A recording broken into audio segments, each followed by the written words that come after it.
Sony 20mm f1.8 or the Sigma 10-18 f2.8. Which will be the better travel wide-angle lens? Now, in my previous video about what I'm going to bring in my camera bag, I told you that I am going on a trip with a family to Japan, and I am wondering which to bring as my wide-angle lens. Is it the Sigma 10-18 f2.8 lens, which is actually made for the APS-C line of Sony, or is it the Sony 20mm f1.8?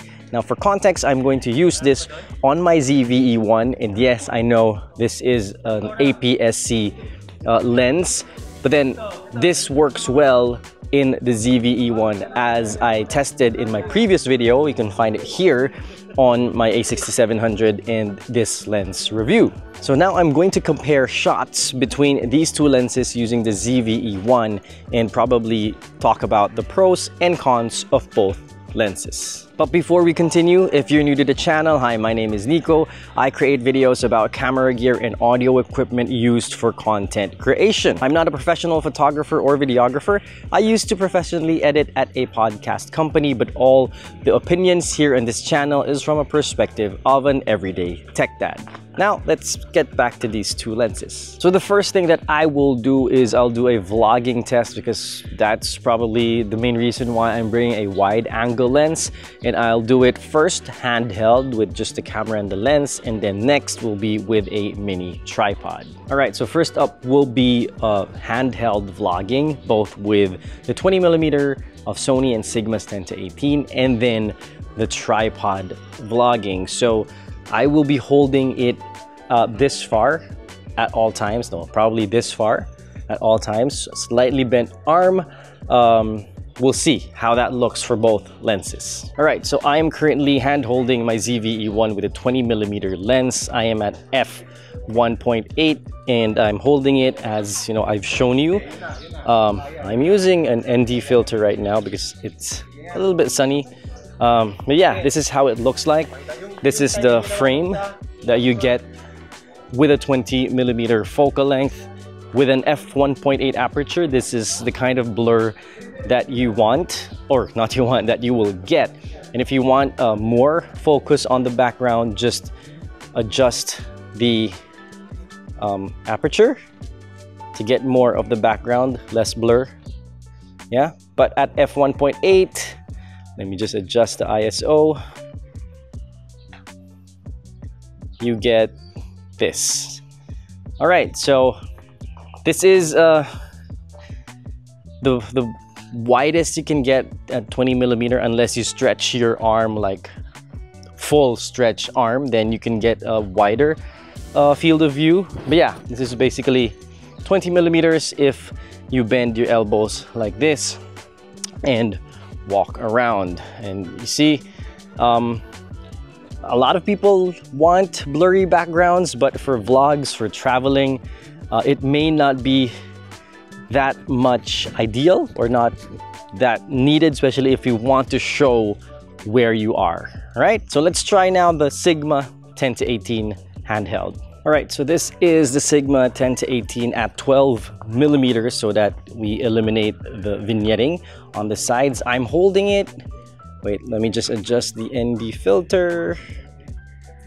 There you go. So I'm holding it the same way I held the 20mm lens earlier, and as you can see, this is a wider field of view. I can even bring it closer. This is closer than when I held the 20mm, and I think I'm still getting a wider field of view than the 20mm earlier. So, and when I stretch my arm really out like this, this is the angle that you would get. So if you want to get more into the frame when taking videos, when vlogging, then I think the Sigma 10-18 will be a better lens. As you can see, I'm getting a lot in the background with this lens. So especially if you're going to go out, like travel in like landscapey stuff, then yeah, I think this would be better. All right, so this is a 20mm with the PG Tech Mantis Pod tripod, holding it the same way just a little bit lower, but like the angle of my elbow is bent the same way. Yeah, so again, I think it's a little bit wider than handheld vlogging.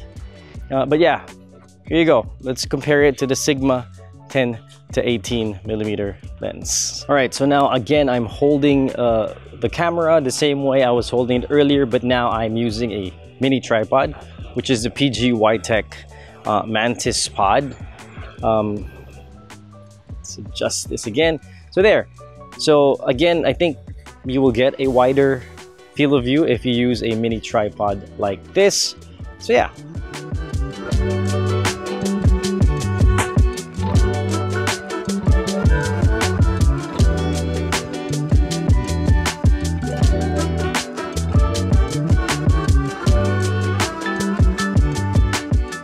Now, when it comes to creating bokeh or achieving bokeh, obviously the Sony 20mm has a bigger aperture, a wider aperture at f1.8, so you will get more bokeh from that lens. Also, it's at 20mm, so it has a longer focal length by a bit compared to the 18 of Sigma 10 to 18. And since both of these lenses are wide angle lenses, to achieve really creamy bokeh, you need to get closer to your subject to achieve that really blurred background. One disadvantage of the Sigma 10 to 18 lens is that, again, it's made for the crop sensor cameras of Sony, and I'm using it on a full frame camera, which is the ZV-E1. So in photo mode, the vignette is more prominent, especially at 10mm and at 18mm. So at photo mode, probably the usable focal length is around 12 to 15 or 16.